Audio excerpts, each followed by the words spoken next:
Engineering company आहे, इलेक्ट्रिकलची वगैरे आम्ही ऑटोमेशनचे कामं वगैरे करतो. मला 2 मुलं आहेत, एक मुलगा एक मुलगी आहे आणि सध्या मी चिंचवडलाच स्थायिक आहे. धन्यवाद.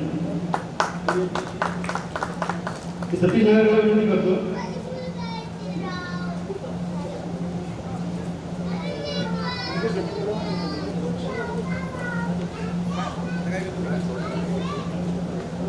की त्यांनी आपलं मनोगत व्यक्त करावं की आमच्या सगळ्या गोष्टी तर शेअर झालेल्याच आहेत, परंतु आपणही आपले जे विचार आहेत त्यानंतर आम्हाला खऱ्या अर्थाने आमची वाटचाल तुमच्या शिकवलेल्या नीतिमूल्यातून आतापर्यंत चाललीच, परंतु आम्हाला इथून पुढचा जो जीवनाचा प्रवास आहे तो आमच्या आयुष्यामध्ये आम्ही निडर राहावं आणि अचल राहावं यासाठी तुम्ही मार्गदर्शन करावं.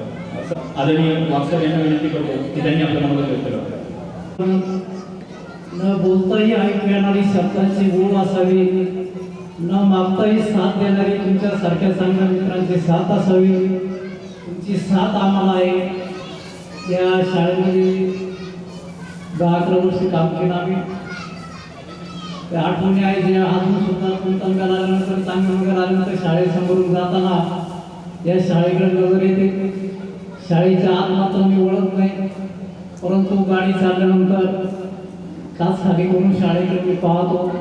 बऱ्याचशा जुन्या आठवणी आहेत. या शाळेमध्ये काम करत असताना त्या ठिकाणी आमचे विश्वासराव सर असते, डोके सर असते, थोडा भगवंता मुलींना थोडासा काही आठवण ते होते. आमचे छेबू भिकाजी बोर्डे सर होते.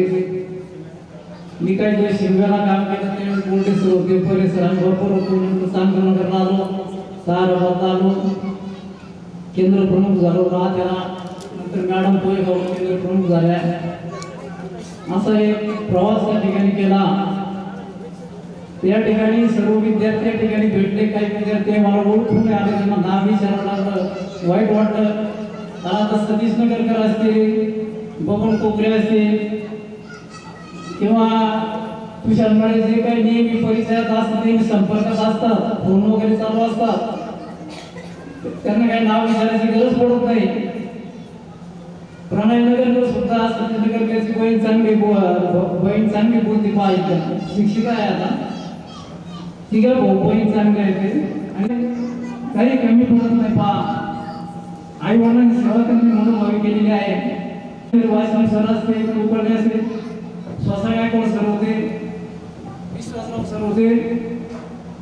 पण त्या ठिकाणी बेरात जायचं काम मात्र 1 नंबर होतं. त्याला फोन आला होता काही दिवसापूर्वी, उगल्यांचा फोन आला होता. त्या ठिकाणी सर कसं काय तब्येत, काय कार्यक्रमाला येणार, कार्यक्रमाला येणार. त्यांनी बरेचसे पैसे ठोपरेने घेतलेले आहे. शेती व्यवसाय त्यांचा आहे त्या परिस्थितीचे समाधानी आहे. माणूस मनाने श्रीमंत पाहिजे का पैशाने श्रीमंत पाहिजे? कशाने श्रीमंत पाहिजे सांगा ना. तुम्हाला प्रश्न विचारतो, मनाने पाहिजे की पैशाने श्रीमंत पाहिजे? पैशाने पेन विकत घेता येईल, अक्षर चांगलं काढता येणार नाही. पैशाने पेन विकत घेता येईल, अक्षर चांगलं काढता येणार नाही. पैशाने ग्रंथ विकत घेता येईल, त्यातलं ज्ञान विकत घेता येणार नाही. पैशाने मंदिर बांधता येईल, मंदिरातला देव विकत घेता येईल, पण देवत्व विकत घेता येणार नाही. पैशाने श्रीमंत असणारी माणसं धावून घेता आले असते. ह्या डोळ्यातून त्या डोळ्यात झरकण देता आले